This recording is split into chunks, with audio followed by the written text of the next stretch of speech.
¿Qué tal? Muy buenas noches. Bien, pues hoy nuestra emisión está dedicada a reflexionar sobre un tema pues que viene prendiendo las alertas rojas desde hace ya varios años, la violencia contra las mujeres y los feminicidios.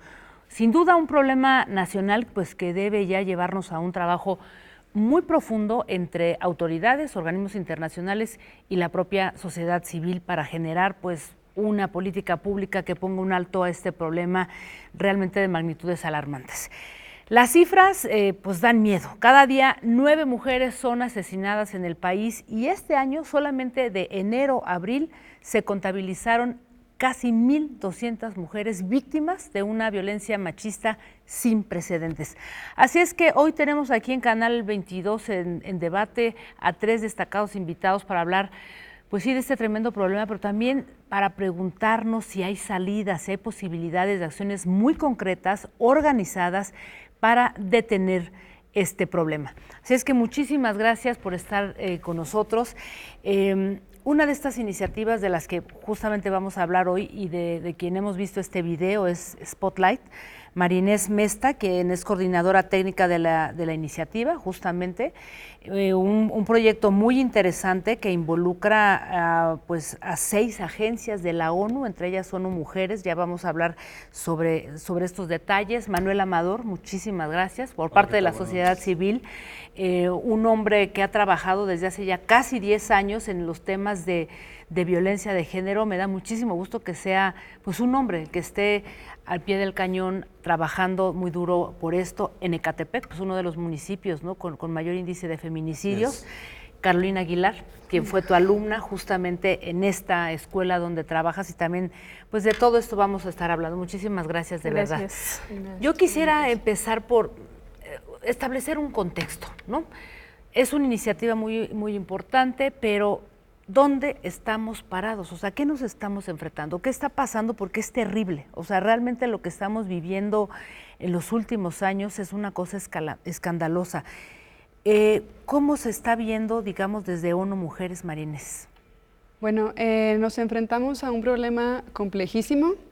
Es un problema que lleva mucho tiempo sucediendo en la sociedad, en distintas regiones del país con un poco más de intensidad, pero que ha ido evolucionando y manifestándose de maneras distintas, en maneras pues que muchas veces no alcanzamos a comprender, pero que con este programa lo que se busca es tratar de tener un acercamiento holístico, integral, tratando de desmenuzar el fenómeno de la violencia contra las mujeres y su objetivo, que es la reversión de estos casos de feminicidio, porque es un programa que lo que busca, el enfoque sí tiene que ver con que el feminicidio sea un problema que se pueda prevenir con anterioridad. Entonces se busca revisar este problema desde una perspectiva integral, se entiende en sus distintas dimensiones a partir de las cuales se va a actuar, y también es una iniciativa que reconoce y requiere el involucramiento de distintos sectores. Tiene, aparte de las organizaciones de las Naciones Unidas que están participando en la iniciativa, la Unión Europea. La Unión Europea exactamente es quien da el fondo, da un fondo de 500 millones de euros a nivel global. Es un problema que se trata desde la iniciativa, es una iniciativa que cubre a nivel global la violencia contra niñas y mujeres, pero que se va enfocando en cada región en la que se está implementando, en el tipo de violencia que se detecta como más característica o más grave en cada región. En Latinoamérica es el caso de violencia feminicidia, y son 5 países, incluyendo México, es Guatemala, El Salvador, Argentina, y me parece que por Honduras. Aquí, sí. Exactamente, Honduras también. Ahorita vamos a hablar de ese punto, porque me parece que es muy importante, algo que nos está trazando una cosa muy similar en América Latina. Pero Manuel, Carolina, ustedes tienen un pulso muy preciso. O sea, tú vives en Ecatepec, tú misma fuiste de alguna manera víctima de una cosa terrible, ¿no? Pero pues tú vienes trabajando desde hace mucho tiempo. O sea, creo que es una situación tremenda la manera como se está viviendo este problema en Ecatepec, Manuel. Así es, muchas gracias por la invitación. Siempre es importante los espacios que se abren para poder seguir debatiendo y dialogando sobre un problema tan lamentable que nos pasa en México y concentrado en lugares como es donde estamos desde hace varios años trabajando como profesor en Es Ecatepec una prepa, como tal. ¿no? Es la preparatoria Francisco Villa 128, ubicada en la colonia Juan González, una de las colonias de las 2 más peligrosas del municipio, por lo tanto es un lugar donde hemos también buscado herramientas para poder responder a estas formas tan diversas de que se ejerce la violencia feminicida hacia las niñas y hacia las mujeres. Entonces, pues bueno, me parece importante destacar que el problema que tenemos es multifactorial, sin duda, y que esta violencia machista, misógina, a la base que surge y lo que genera, y que esto sigue pasando cuando, como lo comentas, 10 años ya casi, y las formas de violencia hacia las niñas y hacia las mujeres en estos lugares en la periferia de la Ciudad de México, porque también tenemos un trabajo ya como organización, ya la Red Denuncia Feminicidios Estado de México, Redefem, en los municipios que están cercanos. Entonces ubicamos que estas formas de violencia ubicadas en la periferia de la ciudad cada vez son más distintas y más diversas. Por lo tanto, pues de entender que esta violencia feminicida se tiene que atacar también reconociendo esas cuestiones estructurales, es decir, son espacios de impunidad, espacios de ilegalidad, machistas, misóginos, pero sobre todo espacios que se han abandonado por parte de las autoridades por muchos años. Entonces ahí tendríamos que estar hablando de políticas públicas efectivas que puedan hacer, y un papel fundamental tiene que ser la autoridad. Entonces, si la autoridad hace o simula que hace un tema, ocupa este tema como un discurso meramente otra vez, entonces creo que vamos a seguir ocultando una realidad. Entonces, sí es importante como ubicar estos factores estructurales, sociales, culturales y políticos para poder dar realmente una batalla. Nosotros llevamos años visibilizando desde el debate, desde la investigación, con nuestros propios recursos, por supuesto, y indagando, investigando qué hay detrás de todo esto. Y entonces reconocemos que hay una serie de elementos que destaca el tema de la precarización de la vida. Entonces tenemos que partir también desde este tema. Entonces, ¿cómo la vida, qué características tiene la vida, qué características tienen las personas que hay ahí, cómo se mira desde la autoridad, esa mirada política que se traza y cómo está mirando, cómo ha mirado por muchos años a estas personas que viven en estos contextos y cómo ha mirado a las mujeres y a las niñas. Así es. Y pues Carolina, yo creo que tú tienes un pulso muy directo, tú eres habitante de Ecatepec. ¿Cómo vive una adolescente como tú con esta problemática latente? ¿Cómo lo vives? Pues, como te comentaba hace un rato, como jóvenes nos hemos tenido que acostumbrar a la violencia. Con miedo. Con miedo. Pero caminas por las calles, o sea, todo el tiempo protegiéndote. Pues sí, tener contacto con mis papás, con mis amigos, con alguien de confianza, hacia dónde voy, con quién voy, a qué hora voy a llegar, para que también pues ellos estén al pendiente de mí. De ti. ¿Esto se ha normalizado, digamos, en el mundo en donde te mueves, con tus amigos, con tu familia? O sea, ¿esto se ve normal? Tú dices, nos hemos acostumbrado, ¿o realmente hay algo que tú crees que se está haciendo particularmente? Pues yo creo que se está volviendo parte de nuestra vida cotidiana. Vivir con este miedo constante, desafortunadamente se ha vuelto parte de nuestra vida. Y no debería ser de esta forma. Uh-huh. Y es así porque las autoridades no están haciendo su trabajo como deberían. Claro. Expedientes por ahí que se han olvidado. Yo quiero quedarme con esta reflexión porque algo de lo que quisiera conversar después de esta brevísima pausa es uno de los pilares que está tomando esta iniciativa Spotlight. Bueno, tiene 6 pilares, ¿no? 6 pilares importantes. Uno de ellos tiene que ver con mejorar las políticas públicas, pero el otro, que me parece que es fundamental, tiene que ver con transformar las prácticas sociales. Y yo digo, bueno, pues sí, claro, ese es el gran tema, pero ¿eso es realmente posible? Porque además tienen 4 años, hay que decirlo. Vamos a ver en esa primera fase que se logra. Si es que no se vaya, hacemos una muy breve pausa.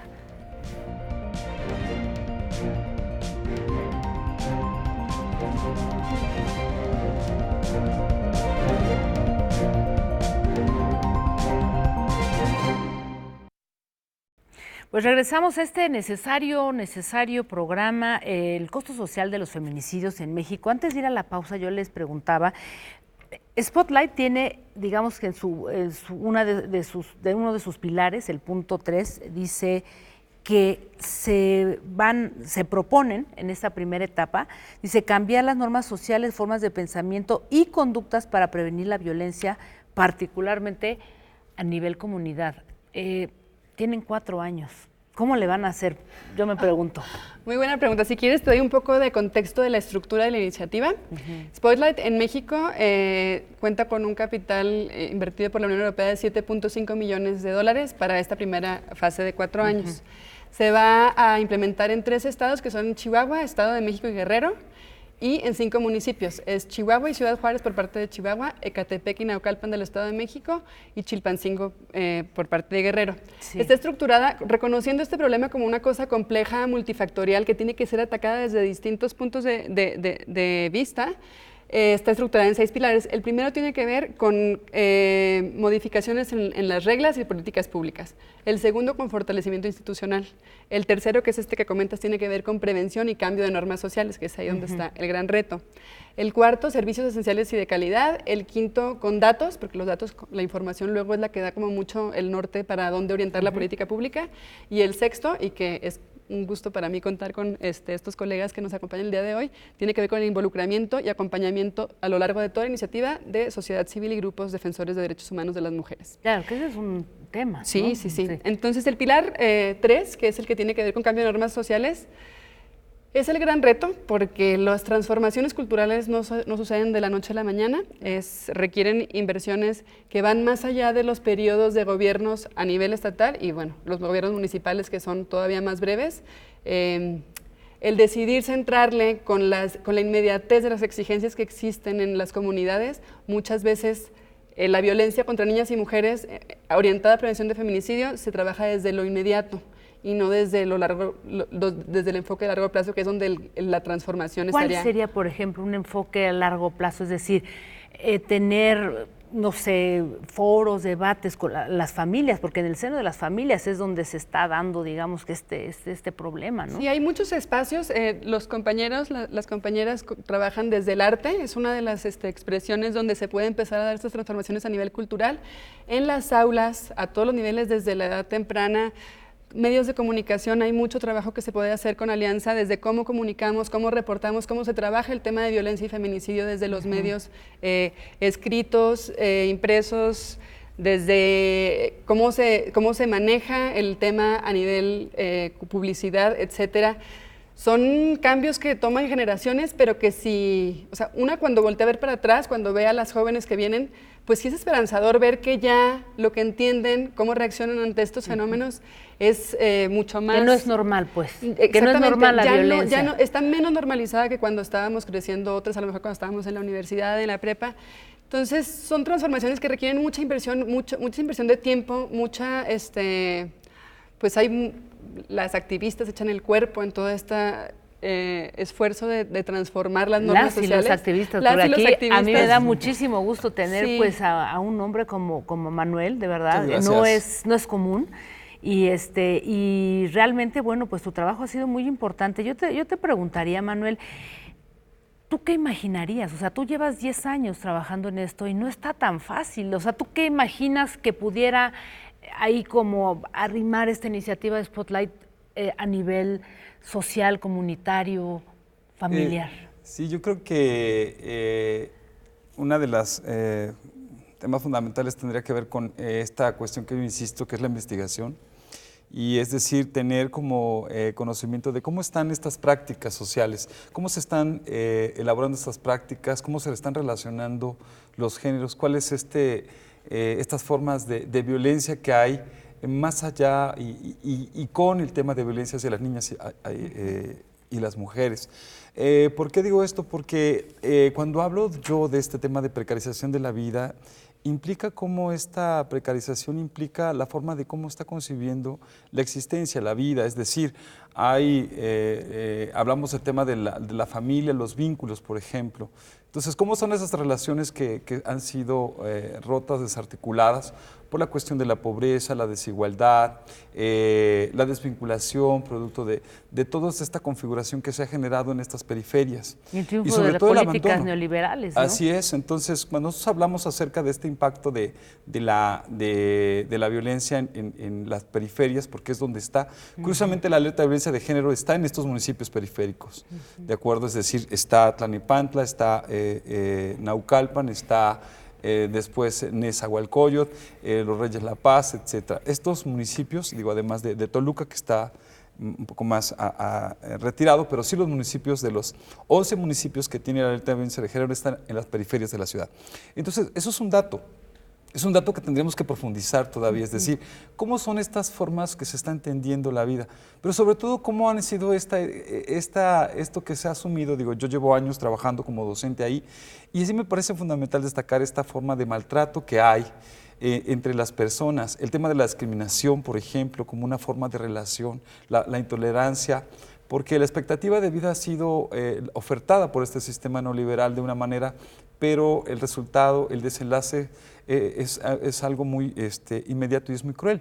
Entonces, por eso hablamos del impacto del neoliberalismo en las periferias y analizamos que estas formas de maltrato y de crueldad que existen, entre ellos el feminicidio, entendemos como el feminicidio como la expresión más cruel de destrucción de las vidas por parte de un sistema neoliberal. Entonces, eso es entender, ir ahora regresando un poco allá, es decir, cómo están estas relaciones, esta cotidianidad, los espacios, el acceso a la cultura, la educación. Sí creemos que es importante el tema de educación, sobre todo como prevención, desde la primaria, desde la educación básica. Entonces, ¿cómo se va configurando esta idea de qué importancia y qué importancia tienen las buenas relaciones o las relaciones entre los géneros y que se desnaturalice también que esta idea de menospreciar a las mujeres? Y creo que empieza así en una educación donde el Estado tiene que ser responsable. Pero también en las casas, ¿no? Y ahí a mí me gustaría, después de esta pausa, que Carolina pues, nos platicara, digo, ¿Tú cómo vives esto, no? O sea, ¿cómo lo vives al seno de tu propia familia, de tu núcleo, de tu círculo, no? O sea, ¿qué te imaginarías o qué te gustaría que pudiera realmente ocurrir tú que naciste en Ecatepec, vives en Ecatepec y padeces esta violencia? Así es que después de la pausa me vas a platicar qué piensas. No se vaya, regresamos.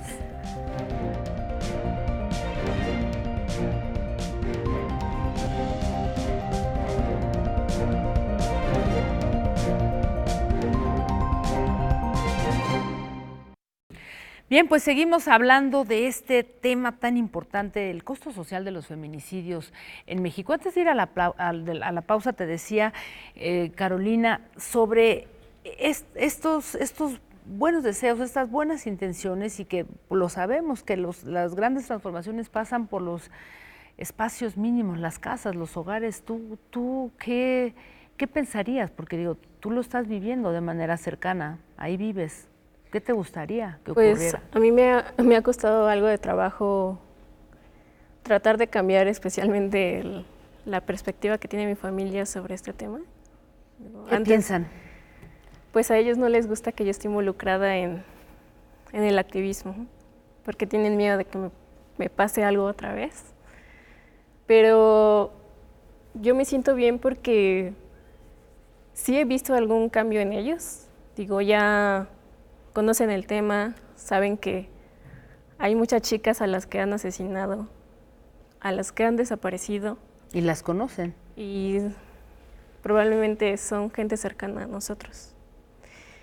Y el cambio que he visto en ellos no se hubiera logrado si no hubiera sido por la enseñanza que he tenido del profesor. Y que yo sé que va a ser un cambio a largo plazo. Todo cambio es a largo plazo. Sí. Pero yo tengo una hermana, tengo más mujeres en mi casa, y a mí me gustaría que en algún momento eso cambiara, que pudiéramos vivir con verdadera libertad. libertad de salir a las calles sin miedo, de poder realizar nuestra vida normal. Pues digamos que eso es parte de lo que intenta esta iniciativa de trabajo tan comprometido de muchas organizaciones civiles, porque hay que decirlo, o sea, hay mucho trabajo de sociedad que se viene haciendo de muchos años atrás.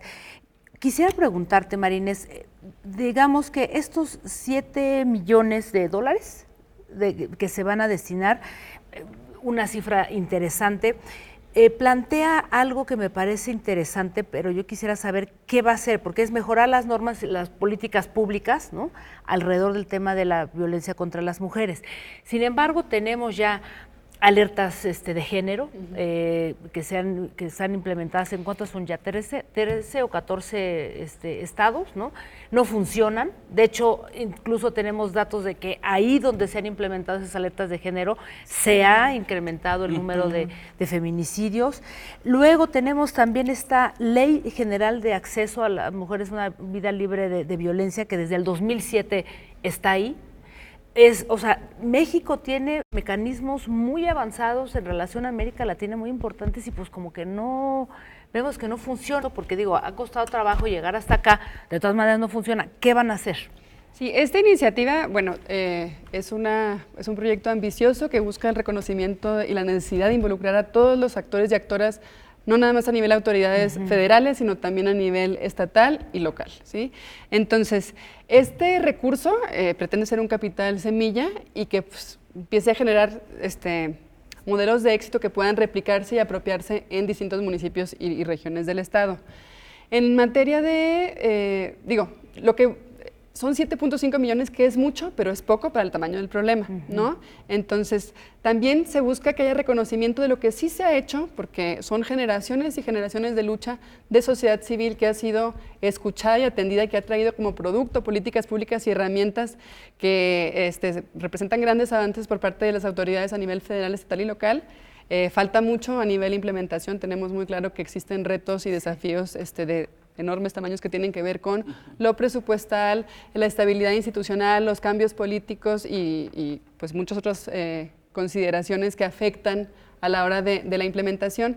Pero lo que busca esta inversión es detectar dónde se están haciendo, es un programa paraguas que tiene como ciertas líneas de acción, pero que busca también identificar, porque también los contextos… ¿Dónde sí están funcionando ciertas cosas? ¿Dónde están funcionando? Poder compartir buenas experiencias y también tomar el trabajo que se está haciendo. No busca ser una iniciativa que trabaja de manera paralela con el trabajo que se está haciendo efectivamente en los gobiernos. Y una pregunta que sería interesante saber, por ejemplo, este dinero que se va a destinar directamente a trabajo de sociedad civil, se va a ir a los ministerios, se van a dar cursos, ¿qué se va a hacer exactamente? Ese dinero lo ejerce, no hay una transferencia de recursos donde digan aquí va para el municipio, aquí va para el estado. Este dinero es dinero que ejercen directamente las agencias de las Naciones Unidas. Son 6 agencias involucradas en este proyecto. Es ONU Mujeres, es el Fondo de Población de las Naciones Unidas, es PNUD, es ONU Derechos Humanos, es UNICEF, también porque la parte de violencia contra niñas y feminicidio de niñas está también como generando mucha alerta y grande preocupación. Y desde ahí, digamos que se van a trabajar con determinadas… Ahí se trabajan ciertas líneas de acción que tienen que ver con cada uno de los pilares y se busca conectar esto con el trabajo que se realiza por parte de autoridades y con el trabajo que se realiza por parte de sociedad civil para generar modelos, para generar insumos, para que esto sea… material que pueda adecuarse a los contextos, porque sí nos parece que es muy importante trabajar los temas en los territorios, no desde esta abstracción de, bueno, se va a bajar, o sea, es un programa que tiene un enfoque de abajo hacia arriba. Entonces, identificar el trabajo que se hace en el territorio y poder replicar compartir, no nada más en los municipios de Spotlight, sino eventualmente poderlo replicar en municipios y estados, una vez que haya probado ser una política exitosa, una política pública exitosa, que esperamos que sí sea, y que tiene también por eso acompañamiento y observación de sociedad civil y mecanismos también de evaluación y monitoreo, porque luego también sabemos que se le echan dinero a los problemas, pero no sabemos si están funcionando, si es accidental, pero si es en tu caso, Manuel, si pudiéramos escribir una carta de buenos deseos, a ver, más allá de la investigación, que es un tema importante, lo que tú estás haciendo con el arte, o sea, han salido a las calles a hacer infinidad de performance. Muy brevemente, ¿Qué te gustaría realmente que ocurriera si es que Spotlight está en Ecatepec, que es uno de los municipios en donde se va a trabajar? Que sucediera. Que sucediera de entrada y que yo creo que sí nos corresponde a todos y todas involucrarnos en que realmente esto tenga pues los objetivos que se plantean. Nosotros lo hemos hecho por mucho tiempo, el visibilizar, el decir esto pasa, de estas son las tantas formas de violencia que viven las mujeres y que están en el silencio y que son números y que nosotros hemos tenido que recurrir al arte para poder sensibilizar. Pero creo que el arte es un recurso fundamental, la educación por supuesto, todos los esfuerzos que tengamos que hacer para que esto suceda. Y algo fundamental tiene que ver con el diálogo. Hay que dialogar con esa comunidad, hay que dialogar con lo que está pasando, qué les está pasando, cómo se llegó a naturalizar, por qué estos miedos de los que habla Carolina, por qué se ha normalizado que estos temas no son importantes, por qué las niñas en sus relaciones aceptan esta violencia en los noviazgos desde muy adolescentes, por qué estas historias terminan de una manera, pues bueno, como el feminicidio, de la desaparición, porque en estos lugares se puede extraer a mujeres y se puede vender, o que el crimen organizado puede entender que esto lo puede hacer.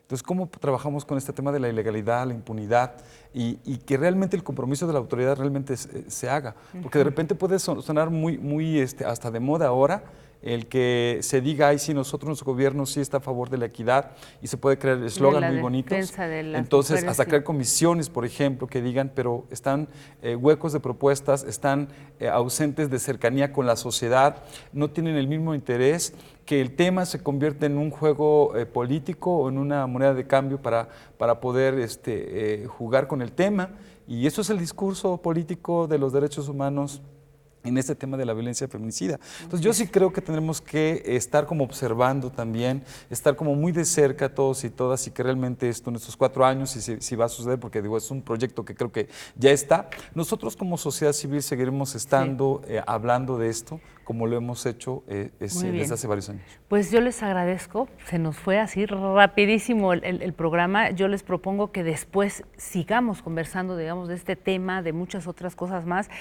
De verdad, ojalá que Spotlight logre cosas muy importantes, lo necesitamos, es urgente.